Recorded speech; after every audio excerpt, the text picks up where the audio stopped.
వైద్య దేవో భవ వైద్య దేవో భవ. వైద్య ఆరోగ్య శాఖ మంత్రివర్యులు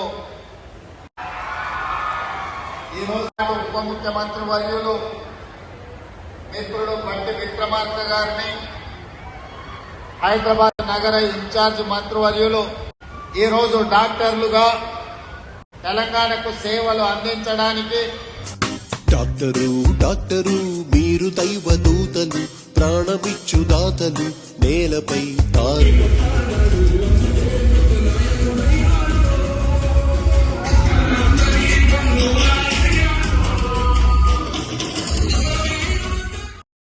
ఆరికోక నిలుపుతారు ప్రాణజ్యోతులు, ఆయువిచ్చి మార్చుతారు నుదిటి రాతలు.